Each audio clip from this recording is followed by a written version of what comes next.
नमस्ते मित्रों, मेरा नाम राकेश शर्मा है और गायत्री परिवार वेस्टर्न ओंटारियो की तरफ से आज के इस यज्ञ पूजा प्रिपरेशन सेशन में आपका स्वागत करता हूँ। ये आज का जो सेशन है वो मेरे हिसाब से बहुत ही इम्पोर्टेंट है उन सभी परिजनों के लिए जो घर में यज्ञ की पूजा करना चाहते हैं और उसके लिए पहले उसको सब सामान को प्रिपेयर करना चाहते हैं। तो मैंने यहाँ पे सामान रखा हुआ है पूजा का, जो बहुत ही ज़रूरी होता है पूजा में, और उसको आप अच्छी तरह देख लेंगे, समझ लेंगे तो आप अपने घर में खुद व्यवस्था बना पाएंगे। तो देखिए, सबसे पहले मैं आपको एक चीज़ बता देता हूँ कि कोई भी पूजा करते हैं तो उसमें अपने भगवान का देवमंच बनाते हैं। तो यहाँ पर एक देवमंच हमने बनाया है। इसके लिए आप कोई भी कॉफ़ी टेबल ले सकते हैं, स्टूल ले सकते हैं, बाजट ले सकते हैं और उसके ऊपर एक सुंदर सा कपड़ा बिछा सकते हैं। धुला हुआ कपड़ा हो, साफ कपड़ा हो, बिछा दीजिए। फिर यहाँ पर आप कोई भी जो आपके इष्ट देव हो, कुलदेव हो, कुलदेवी हो, उनका आप फोटो हो, मूर्ति हो, तस्वीर हो, उसको वहाँ रख सकते हैं। हमने यहाँ पर परम पूज्य गुरुदेव वेद मूर्ति तपोनिष पंडित श्री राम शर्मा आचार्य जी, माता भगवती देवी शर्मा, माँ गायत्री, इनका जो चित्र आता है पूरा, वो हमने यहाँ पर रखा हुआ है। साथ में हमारे पास शिवलिंग है छोटा सा, वो हमने यहाँ पर रखा हुआ है, और गणेश जी की मूर्ति आपको, क्योंकि इनका अभिषेक भी करते हैं, पूजा स्पेशल पूजन करते हैं, तो आप गणेश जी की छोटी सी प्रतिमा तो बहुत ही अच्छा है, वो भी रख सकते हैं। देवमंच के ऊपर कलश और एक दीपक, इसको हम रखेंगे। कलश में क्या करना होता है, कलश अगर मेटल का तो आजकल सभी जगह मिलता है, मेटल का कलश रख सकते हैं, और अगर मेटल का कलश नहीं है, मिट्टी का भी कई लोग रखते हैं, आप वो भी रख सकते हैं। मित्रों, कुछ भी ना हो तो गिलास को भी ढक के रख सकते हैं ऊपर से, क्योंकि आपकी पूजा में कलश की स्थापना और दीपक की स्थापना जरूरी होती है। यहाँ पर कलश है, इसको करीब 70% पानी से भर लें, और उसके ऊपर क्या करते हैं कि अगर आम के पत्ते मिल जाते हैं या पान के पत्ते मिल जाते हैं, उनको यहाँ लगा देते हैं, या कुछ डेकोरेट कर रहा हूँ अच्छी तरह डेकोरेट करके, और उसके ऊपर आप नारियल जो होता है पानी वाला नारियल, वो रख दें तो उत्तम है। यदि नारियल ना हो तो एक कटोरी ले लीजिए, पॉट की कटोरी ले लीजिए, उसमें थोड़े से चावल डाल के और उसके ऊपर रख दीजिए, तो इस तरह आपकी व्यवस्था हो जाती है। फिर आप दीपक लेते हैं, और दीपक को जलाने के लिए माचिस तो आप रखते ही हैं। मैं तो प्रेफर करूँगा आप लाइटर भी रखें, क्योंकि यज्ञ कुंड में माचिस जलाते हैं, ये देखिए आपके जो कपड़े हैं वो अंदर की ओर जा सकते हैं, तो उससे बचने के लिए लाइटर से आप अगर अग्नि प्रज्वलित करेंगे यज्ञ में तो बहुत उत्तम होगा। तो इसको माचिस से भी आप जला दीजिए या लाइटर से जला लीजिए, और मंत्र हम बोलेंगे जब यज्ञ कराएंगे, अगर कुछ नहीं होगा तो गायत्री मंत्र बोल के ही आप दीपक को जला सकते हैं। और मेक श्योर कर लें कि दीपक अपना जलेगा, और जलने के बाद इसको आप धीरे धीरे अपने स्थान पे, जहाँ पे पूजन के स्थान वहाँ रख दें। तो इस देववंश पर कलश और दीपक और देव चित्र, ये मुख्यतः रहेंगे। फिर आपके पास एक पूजा की थाली होगी। पूजा की थाली, इसमें पूजा की थाली में मुख्य रूप से क्या क्या चीज़ें रखना आपको जरूरी है। चावल होने चाहिए। कितने चावल होने चाहिए? एक मुट्ठी चावल ले लें, बहुत है।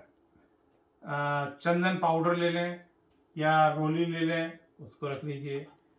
कलावा रख लीजिए, नाड़ा छड़ी भी बोलते हैं इसको, मौली भी बोलते हैं इसको, रक्षा सूत्र भी बोलते हैं इसको, वो रख लीजिए।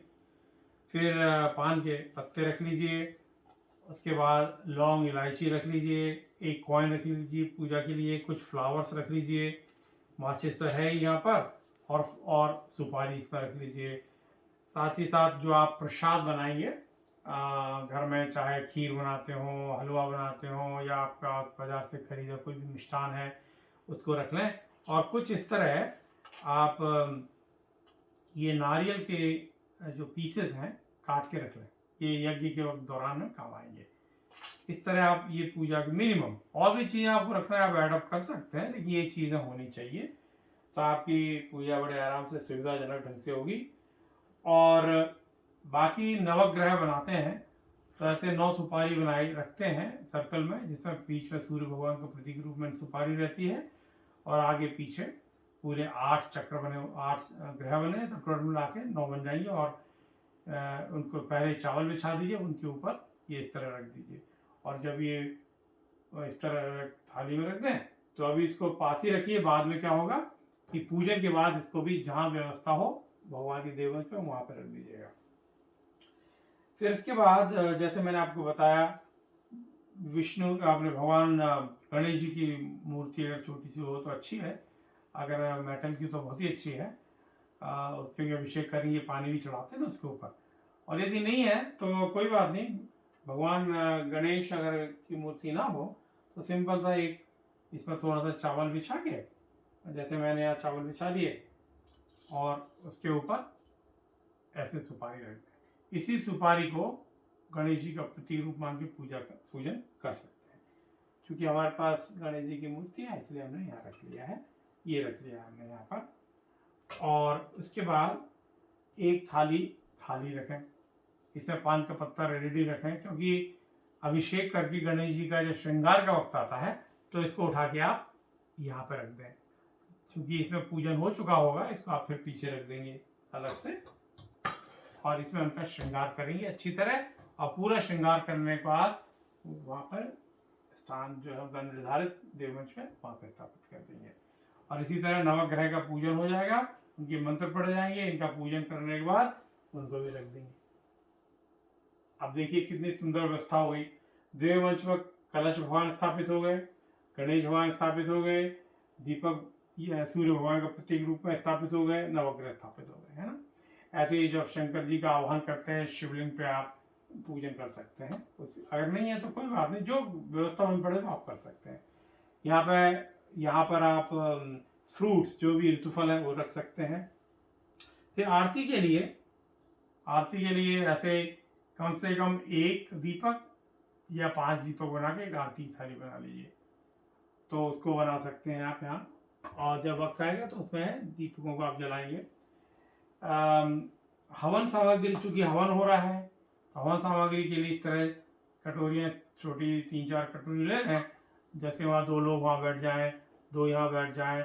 भगवान को फेस करना है आपको, तो इस सामने उधर इधर तीनों तरफ बैठ जाएंगे और ये जो हवन सामग्री है वो सबको डिस्ट्रीब्यूट कर देंगे, तो आराम से हवन कर पाएंगे। ये भी रेडी रखिए। हवन कुंड, अब हवन कुंड में हमारे पास तो हवन कुंड है तो हम आराम से कर सकते हैं, तो हमने फॉइल पेपर लगा लिया है। कईयों के पास हवन कुंड नहीं होते हैं तो कोई बात नहीं, आपके घर में जो कढ़ाई होती है, पैन होता है, उसी पर ऐसे फॉइल पेपर लगा के उसको भी आप यज्ञ के रूप में, यज्ञ कुंड के रूप में रख सकते हैं। बस मेक श्योर कर लें कि सात्विक हो, इसमें कोई ऐसी चीज़ ना पकाई गई हो जो कि तामसिक हो, ठीक है। अपने कढ़ाई हो वो अच्छा है, और साफ धुली हो अच्छा, बहुत अच्छी व्यवस्था बन सकती है उससे भी। और नीचे ज़्यादातर अगर किसी कारपेट हो या वुडन हो फ्लोर, तो उसके लिए क्या करेंगे, जैसे एक परात ले ली और उस परात के अंदर पानी डाल दिया, ऐसे पानी डाल दिया, पानी को थोड़ा सा भर दीजिए, इसको बहुत ज़्यादा मत डालिए, उसके ऊपर ये रख दीजिए। क्या होगा कि उसकी हीट जो है सीधे फ्लोर पर नहीं जाएगी और अच्छी तरह इंसुलेशन बन जाएगा और आप आराम से यज्ञ कर पाएंगे। इस हवन कुंड के अंदर क्या रखना है, जैसे सूखा नारियल है, एक नारियल सूखा आता है मार्केट में, कटे भी आते हैं, उसको आप चॉप कर लें, ऐसे काट लें, उसके अंदर 2 दीपक, 2 बातियाँ रख लें और रखने के बाद उसको उसमें घी डाल लें और उसके बाद सीधे यहाँ सेंटर में रख दें। अब मज़ेदार बात यह है कि आपको लकड़ी की आवश्यकता नहीं पड़ेगी इस यज्ञ में। लकड़ी अगर आप जलाते हैं खुली जगह है तो ठीक है। घर के अंदर हम ज़्यादातर, हम लोग कनाडा में रहते हैं या अब्रॉड में कहीं पे भी रहते हैं, ज़्यादातर घर के अंदर हम लोग करते हैं, खासकर सर्दियों में। तो उस स्थिति में ज़्यादा अगर लकड़ी आप यूज़ करते हैं तो धुआं होता है, और धुआं होता है तो फायर अलार्म बच सकता है, स्मोक डिटेक्टर तुरंत पकड़ लेगा उस धुएं को, तो फिर हमें बंद करने भागना पड़ता है या व्यवस्था बनानी पड़ती है। तो उससे बचने के लिए मैं आपको वो तरीका बता रहा हूँ जो आप आराम से कर सकते हैं।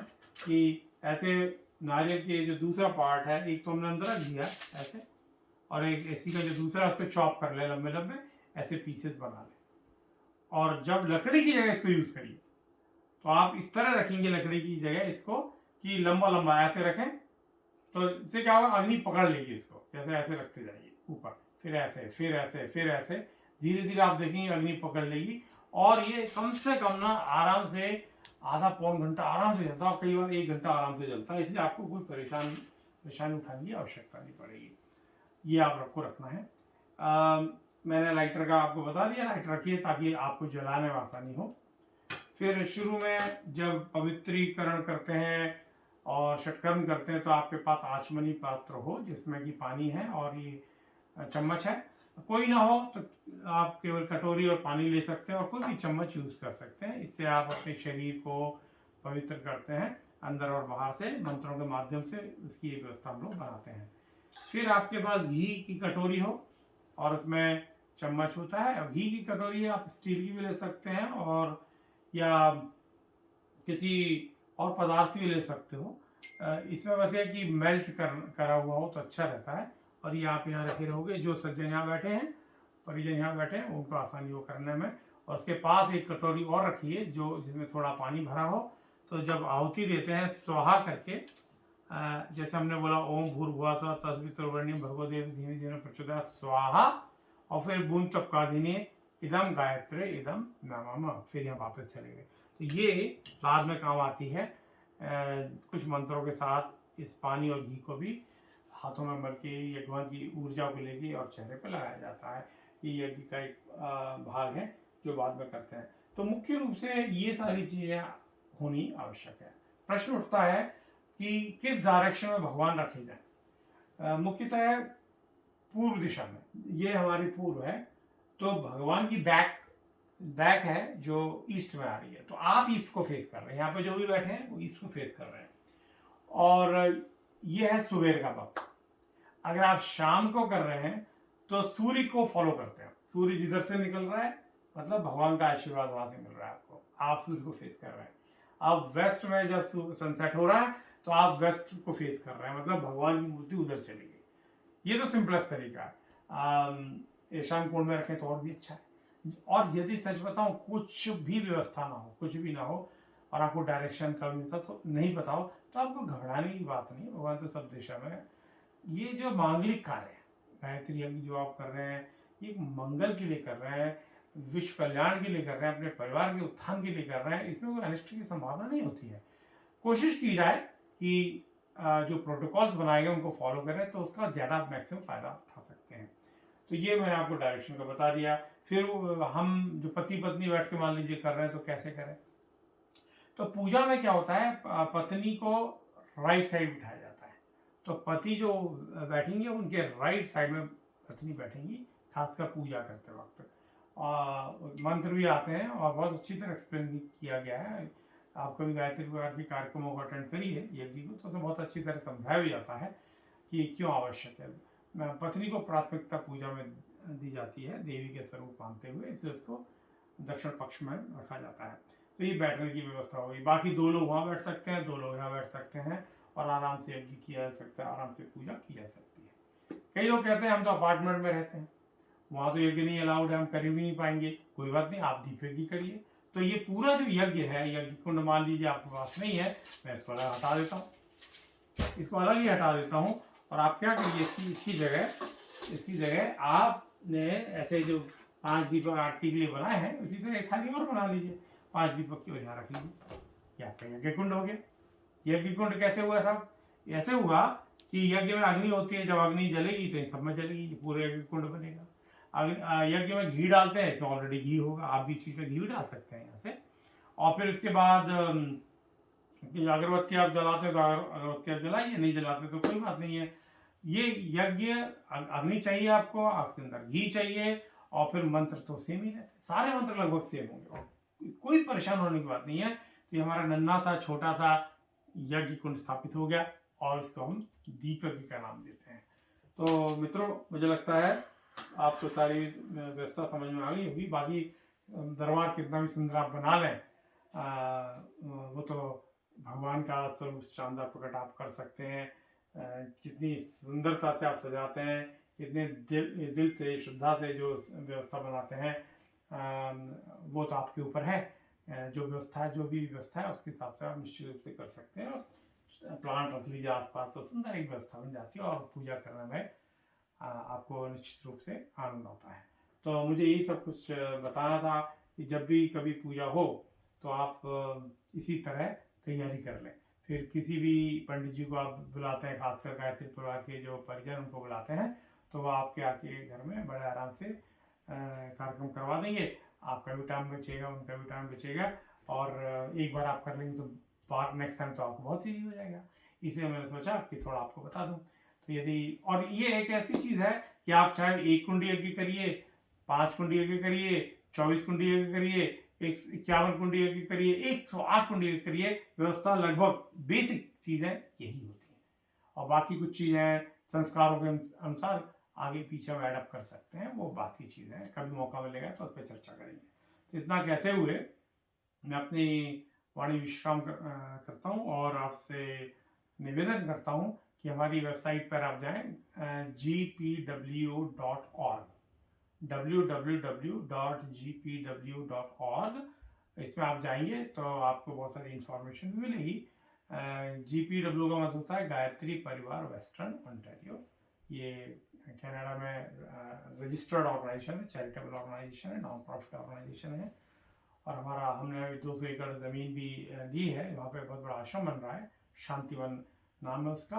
तो आपसे निवेदन है, कभी मौका लगे तो कनाडा में जो आश्रम बन रहा है उसमें जरूर आप पधारें, और माँ गायत्री का, परम पूज्य गुरुदेव वंदनीय माता जी का आशीर्वाद को प्राप्त होता रहे, यही उनसे प्रार्थना। Thank you so much. और कभी कोई किसी भी तरह का प्रश्न तो आप हमें जरूर प्रश्न भेज सकते हैं, और हम आपको जरूर उसका उत्तर देने की कोशिश करेंगे। प्रणाम। जय गुरुदेव।